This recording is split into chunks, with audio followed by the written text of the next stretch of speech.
Hi, I'm Travis Wirtz of Wirtz Machine Works, and well, a better way to show off a grinder than to make a knife. So here's some 1095 bar stock. I did a few sketches. Don't really like any of them, so I'm just going to grind a knife. What I have set up is, well, this grinder has this is a 90 Duros rated contact wheel, which is a very aggressive hogging wheel, and that's what we're going to do. Is I'm just going to grind out a profile. And and the reason I started without this setup is if I'm doing heavy grinding, if I'm doing heavy profiling, I don't want to do it on my platen. If I'm profiling on my platen, all I'm doing is wearing a groove in the platen, generating extra heat, wearing out my belts faster. And so my chain's kind of rattling, but anyway, I want to profile as much as I can on the contact wheel. I want to use my contact wheel wherever I can in heavy grinding. It's just going to be more efficient. So what I did is I started with the long block, went to the 90 block. This drops my surface so I can be centered in my material. And now I go to the vertical table and I'll set that up. And I'm just going to take a look at this. That chain rattling is pretty annoying, but whatever. You can't see what I'm going to do, but essentially if I'm centered in my stock, if I'm centered in the stock, that means I'm feeding a straight line into the axle.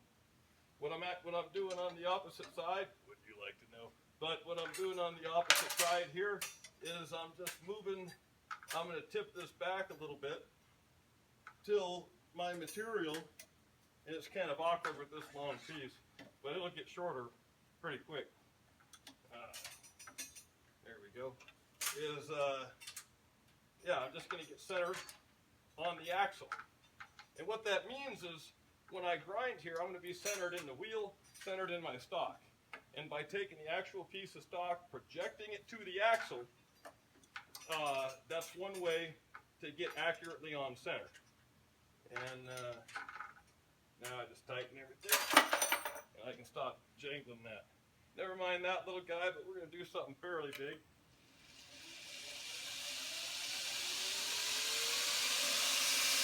Now for profiling, I really don't want to put a groove right in the center of my belt. I try to use the whole belt.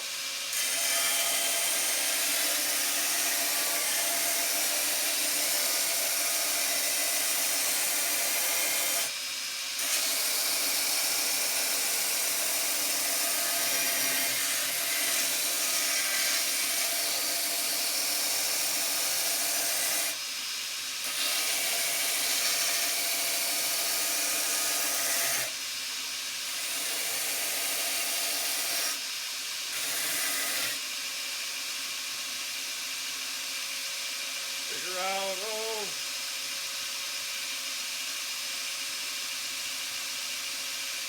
somewhere in there. That'll be our blade.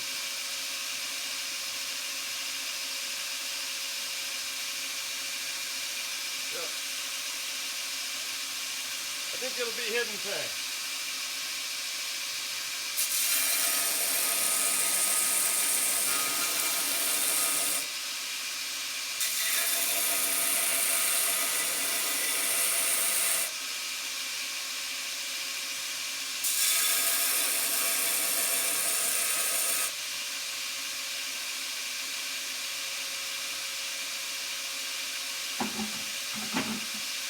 All right, so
Now I got my profile. So now I have my profile roughed in for a hidden tang, whatever knife you want to call this. Now, you'll notice, well, never mind that side, but you know, my spine is still straight here. Now, this might get a clip, this might get a false edge, it might get a lot of things. The tip might just get a drop in it. But I'm going to leave this straight for now because when I go to do any other the grinding, I'll be able to have that flat reference to drag across my work rest. And also is one of the biggest things to ever get boogered up on in grinding a blade is that tip. And so a lot of times I leave a little bit of the profile to where I can bring it in later. We'll get to that later. So with this blade profiled, it's always a good idea to scribe your center line of your edge. Now I can do methods here that negate that and make it to where it's not as big a deal, but we're going to do it anyway if nothing else for comparison. Now, in able to scribe my lines, that scribe line is going to show up much better if the grit marks or the scratches are going across the steel. So I'm going to make sure that that's what I have.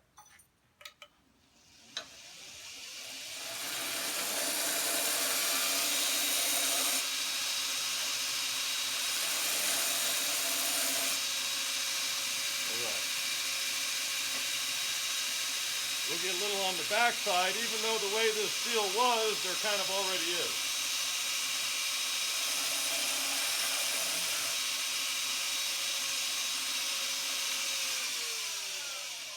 So now, I want to be able to see my center line.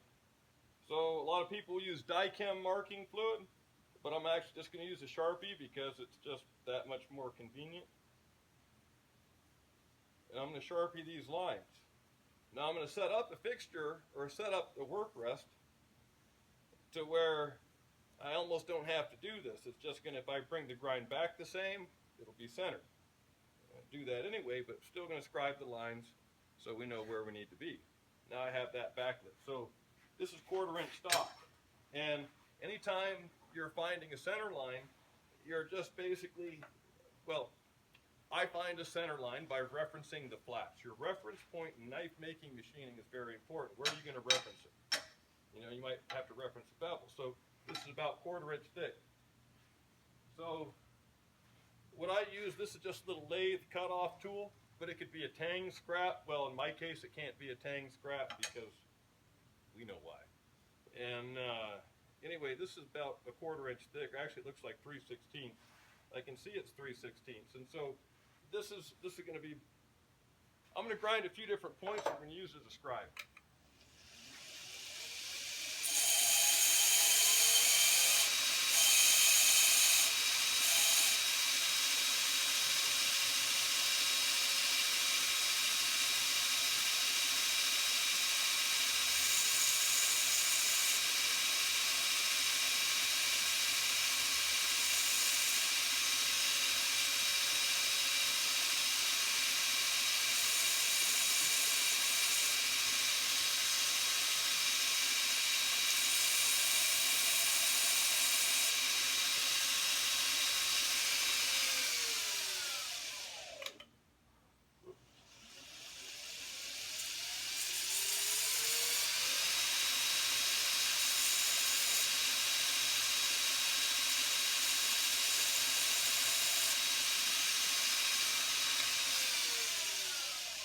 Now what I tried and semi-succeeded to do is make this point a little bit different height from this point, because that means I'll have different points to scribe different thickness stock.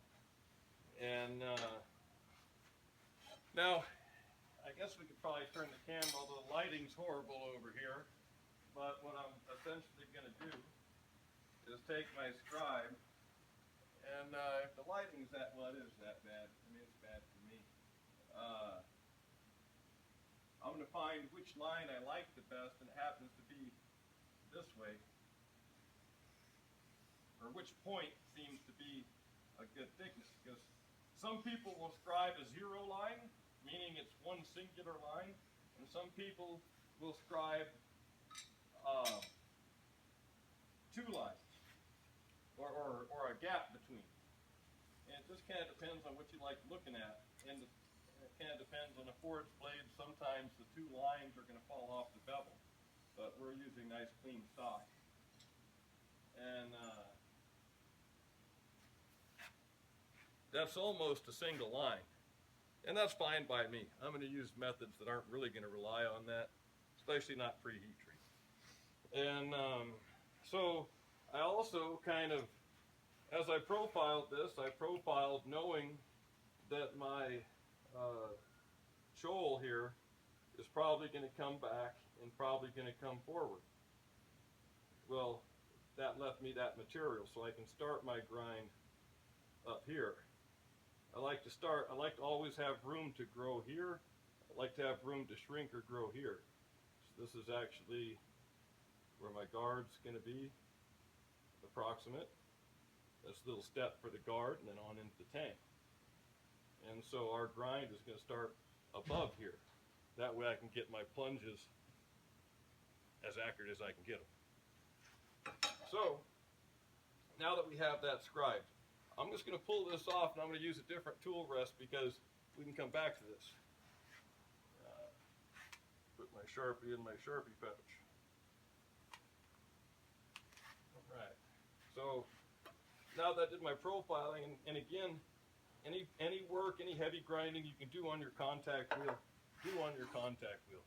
Except for novice grinders, you might not want them using your contact wheel, because if the belt's tracked over an exposed wheel, a novice grinder will do a lot of damage to your stuff. So what I just grabbed is just a vertical table and a long block, and this has been hollow ground. And I'm going to somewhat use a table saw analogy, but not really. Mostly I'm just going to bevel to that center line, because scribe lines go away. Scribe lines are hard to see. So to accurately keep those lines, I'll grind a fairly steep bevel to close to my center line. So the reason I go fairly steep is that's not going to affect the rest of the grind, and that'll actually leave a little witness. That's a pretty steep bevel. I'll just do it and it'll make more sense.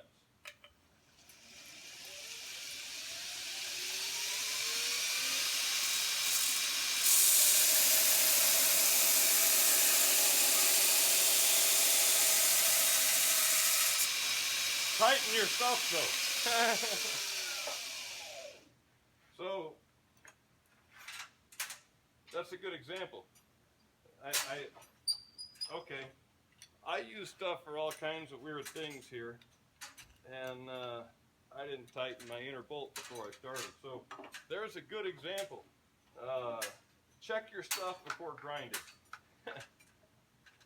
Sometimes the screw up's the better deal. So I'm just kind of going to put this back close,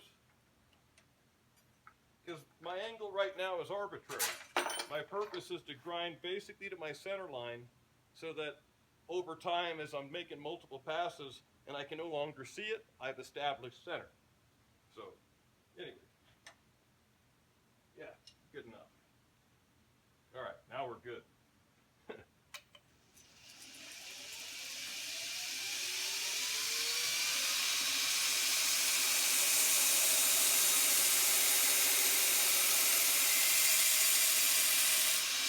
Now, I'm not going all the way to my tip. At least with this deep bevel, I kind of can, but I don't want to go real thin on my tip until after heat treat.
honesty, I usually skip this step.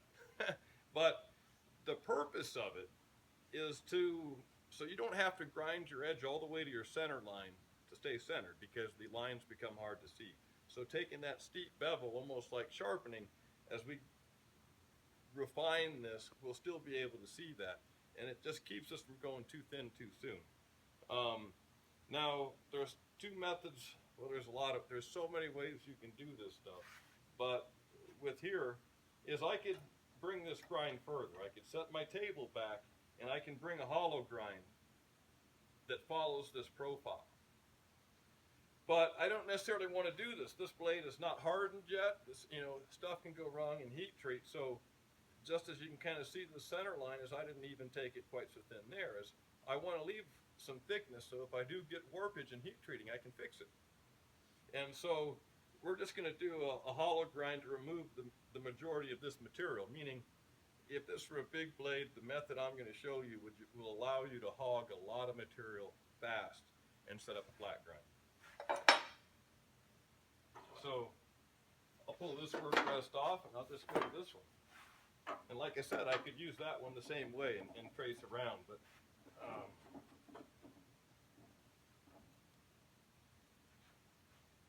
this does a good job. Going back to establishing the center, that, and sometimes if I got something I want to show, well, that's going to be the method it's going to be. So if I put this on center, I'll just drop this down below. I think I picked a bad example here because I don't know that that's going to go low enough. Just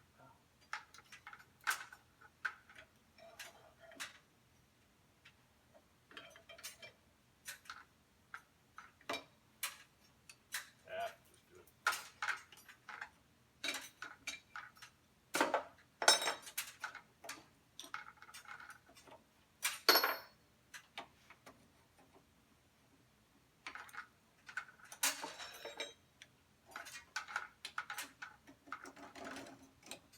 Well, in doing this, taking a little bit more time setting up, but I think it's worth showing. So I kind of started going, dang, this could have gone a little smoother, but like I said, it's worth showing. So what I'm setting up is a basic block grinding fixture.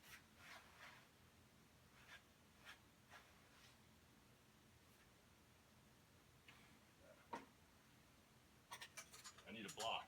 Right there. Travis. Oh yeah. Well, that's a little big. That's okay.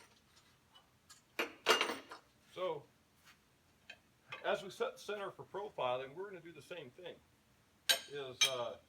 We can set this on the center line of the wheel, or in other words, if we drew a 90-degree arrow from our cutting edge, that would point right at the axle, and that would be ideally how we do that hollow grind.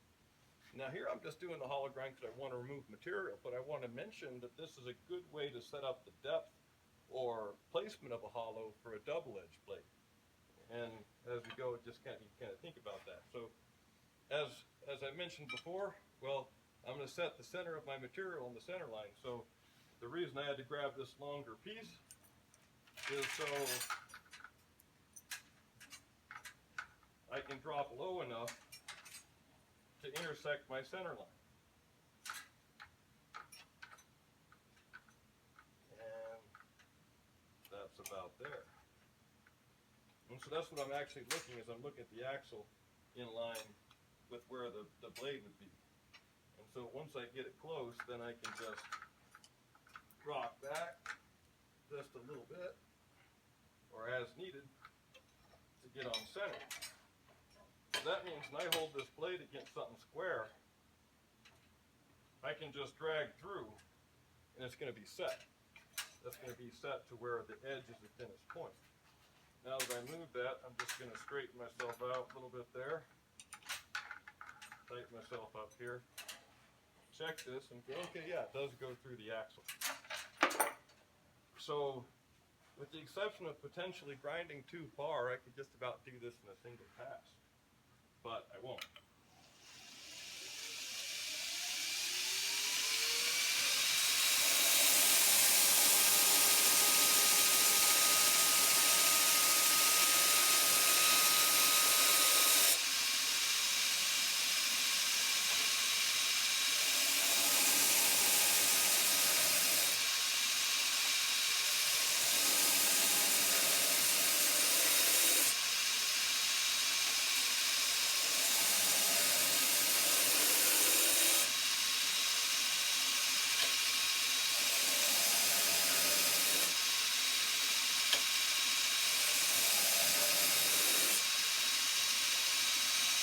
belt has all kinds of grooves from profiling.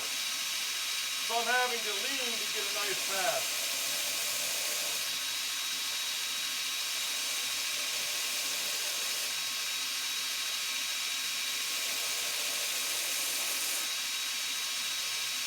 Anyway, so what that does, it just leaves our little bit of a witness line. So now we still have our bevel as we start getting thinner. And so now that's going to transition to a flat grind, but first I have to do it on the other side. And I'll bring the tip in just a little bit more, but remember, I don't need to take off a whole lot in the tip. That tip's going to get thin very easy.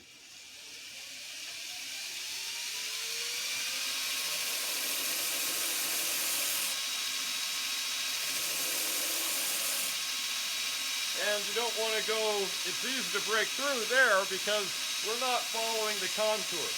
But this is a great way to remove material in a hurry.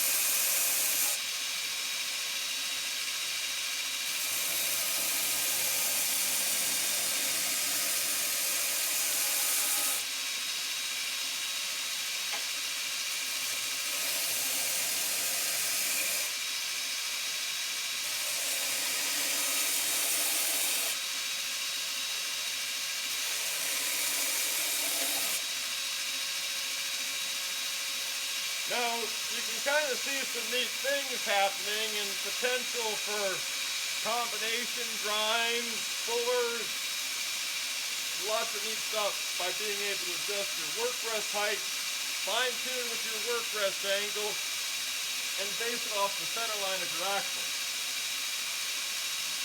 So that's basically back about the same on each side.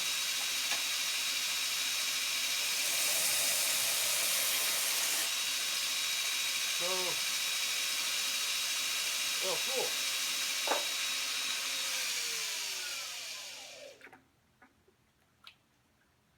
So, that's been hollow ground, and we still have a center reference. Now, like I say, doing that first center reference going around here, I can bring that hollow around any profile. If this was a recurve or whatnot, I can follow that profile. This method I cannot. But this method is also very fast stock removal, and this could be a dagger just very well by doing the same thing, referencing the height, and then fine tuning from there. So, okay, where do we go from here? Well, yeah, we're set up here. I'll stay on this machine. So I'll go ahead and pull this tool rest, set it where it'll be in my way later. Hang this belt. I really don't, for what I'm doing pre-heat treat, I really don't need a brand new belt. Well,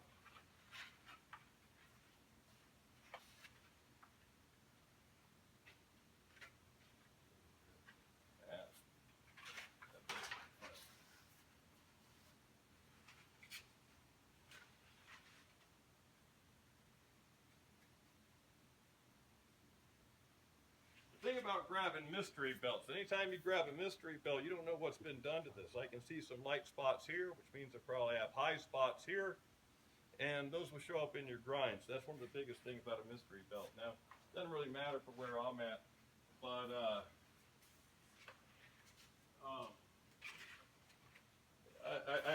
like when I go and do a demonstration and say, don't do this. Or don't use mystery belts with random grooves and other stuff, and then I'll do it. And then I wonder why I have to pause my demo on account of stuff going wrong. So I won't do that.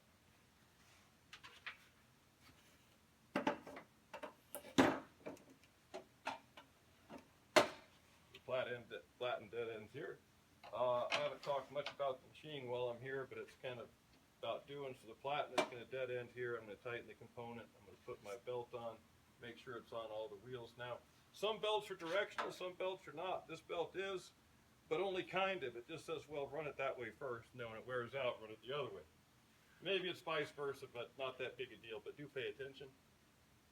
And then for tension, I like slack comes out, 2 clicks typically. So, and then I'm there. Now, it's not a bad idea to run the machine before going. Now, I have multiple people in my shop using machines for non-knife making things.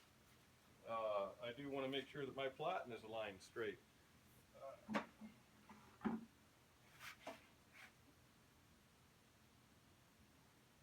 It's not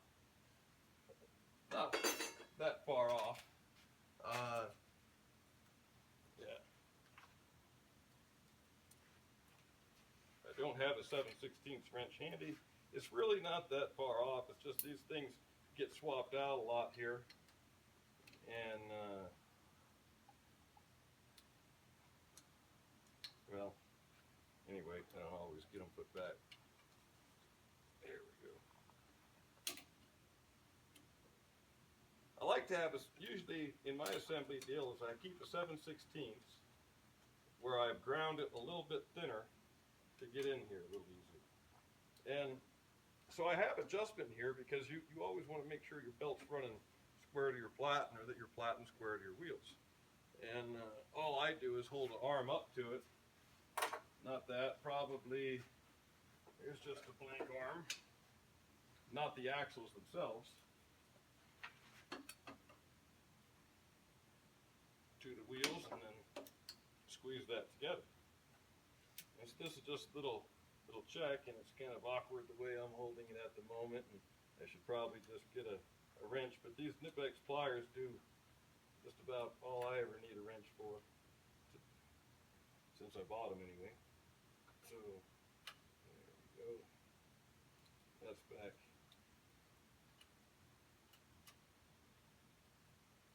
And that's square. I have a brand new shiny TW-90 set up over there that a customer is allowing me to use for demos, but I just kind of said, screw it, I want to make a knife and go over to this area. So I'm laughing at myself inside right now.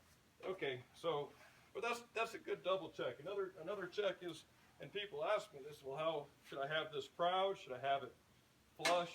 You know, where should that be?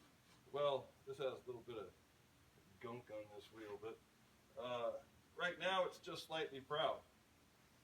And that's good. That's a good place to keep it. If you're doing nothing but edge work or whatnot and blade grinding, then no big deal. You could be flush or even sub-flush. But for doing blades like this, I may grind my flat. Well, if I come through or for some other reason, I may need to hit my flats. And if this platen isn't proud just that little bit, I'll go put wheel marks in there. So there is, depending on what a person's doing or what stage they're at. So anyway, that little detour, you're welcome. And so anyway, so here I have, this is an 80 grit belt. I actually wanted a 60, but I can't go, maybe I should put the 80 grit belt to make the grinding part take longer instead of the talking. But anyway, this is a 60 grit. This is what I would be doing this with typically. Everything centers. Now, so the tool rest. For this platen, I don't need the adjustable height. That was for this application. I just need flat square, or want flat square. Never mind the excessive length on that dowel pin. It's just the one that I have in here. Again, because I forgot to check before. Okay, that is tight. Now I just click this flat. And then we're here. Before putting a work rest on, always run the machine. Even if it's just a bump like that. Spin the machine, run it, whatever. Because the moment the belt's slightly off, it's going to do a wiggle, it's going to seek further, it's going to grab the tool rest and destroy stuff. Then it'll center it out and run fine. But that little moment, just when it starts. So I always make sure it's going to run fine. And I like to have a nice close gap. I'm on 1/4 inch stock here. It's going to be a while before it even matters. Another thing is to look at the stock before you start. And the reality is I do have a slight little warp, but that's going to go away. So you see the hollow, and we have thickness here. We have, well, this is going to just go to be a flat. The reason that I go and do the hollow first is one, I was taught by a phenomenal knife maker, Tim Hancock. And that was a method I learned that he had to figure out. And that's what I learned at a young age. And so that hollow is going to lay flat here. And the reason going to the hollow, well, you start going right to a flat, you get tipped in different angles. This removes the material, and I'll just do it.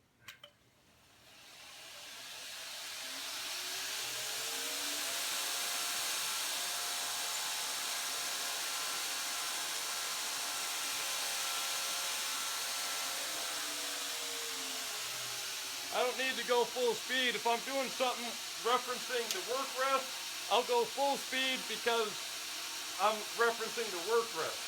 Here, I'm actually going feedback of what I feel. And so it takes a certain amount of pressure to hold this flat. And that's where it grinds. Essentially, I have a mirror image to work with.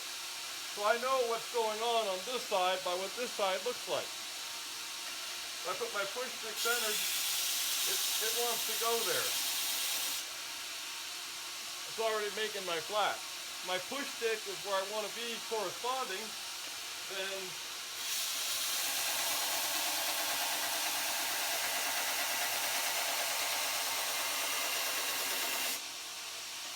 I can pass through and make a nice pass. Nice and flat. But this is just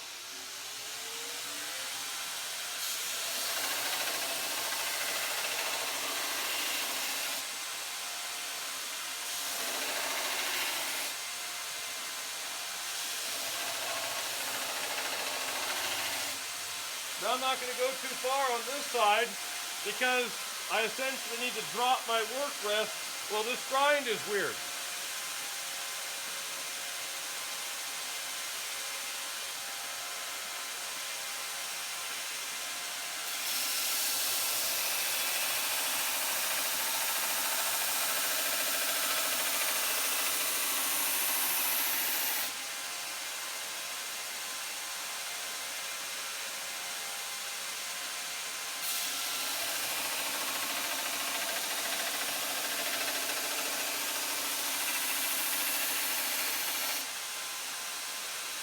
Now, what you're seeing in my hands, and you can actually see by the trace that my push stick left. It left, the pressure is following the bevel, now that I have a flat to follow. And so, in flat grinding, it grinds where you push. If I want to move my grind down, I push further down. If I want to take more off the edge, I push here. I'm not trying to do this. Mainly because I can show a person where to push, but I can't tell them how much to angle it. And the hand that's pulling through, that's the trouble hand. That's the one that'll get you in trouble a lot of times, but it's really just kind of pulling through. Now as you watch, you'll see my push stick drop as it's going towards the tip.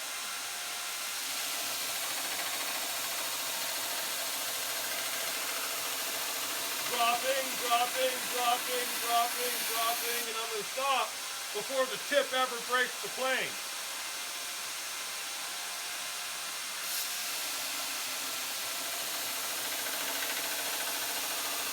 Dropping the push stick, dropping the push stick.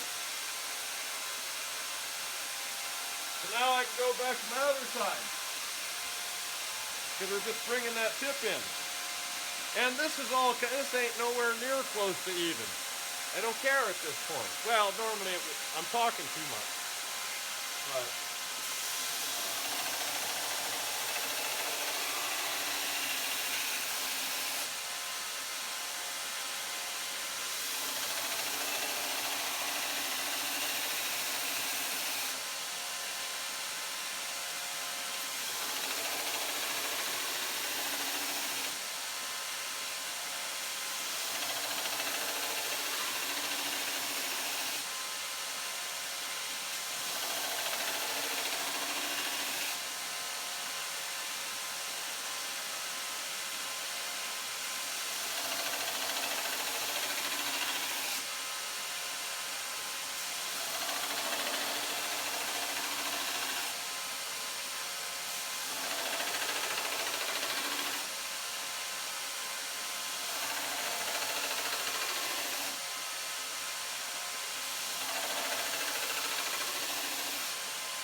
Well, I'm still kind of rough. I'm going to fix these a little bit. And I just have my belt over just a tad.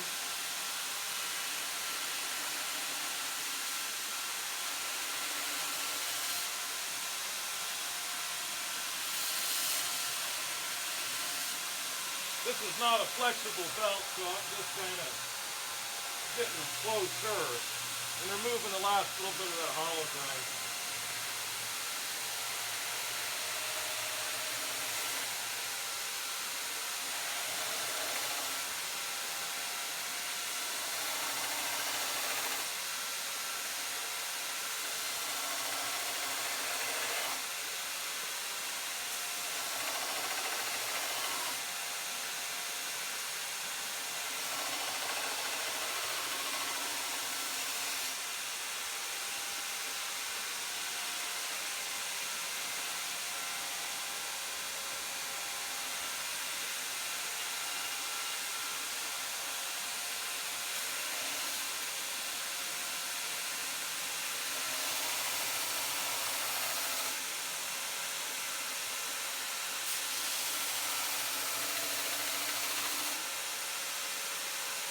Now what I'm looking at is kind of the rate that it tapers.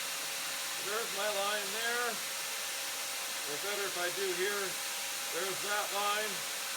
Well, that needs to come back a little further. Or drop off a little sooner.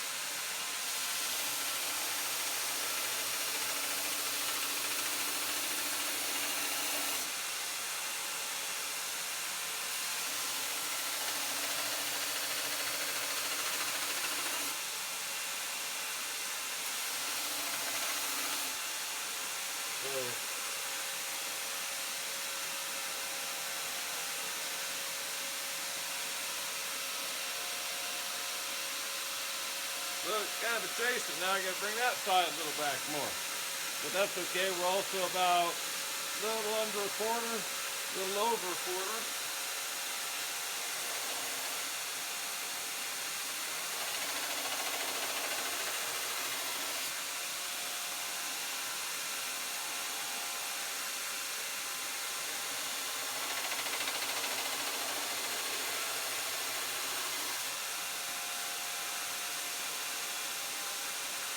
Okay, now we're even there.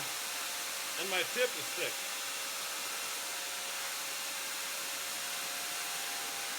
Well, that's good. Actually, well, maybe we'll harden this and start again. Because that's probably getting to be a pretty long video now. 42? Okay, yeah. Well, that took a lot longer than it was supposed to, but it's mostly me talking. But anyway, this is a point to where I'm going to stop at the moment. I think maybe just address the profile a little bit. And but I think with this being a hidden tang, essentially, I could go to heat treat at this point. I'm not perfectly uniform here. I have some rough edges. I would doctor up the profile a little bit.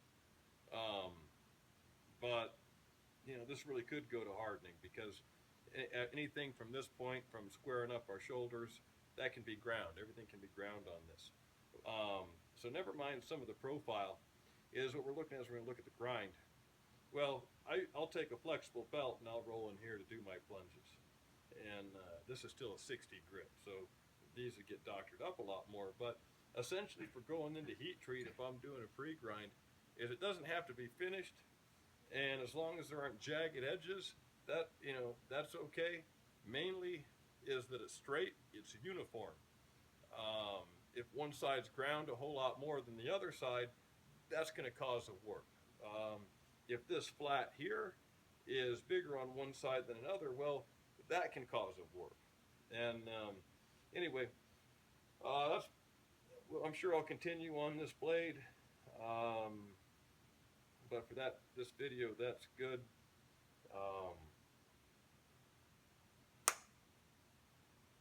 Well, that's it for now. Thanks.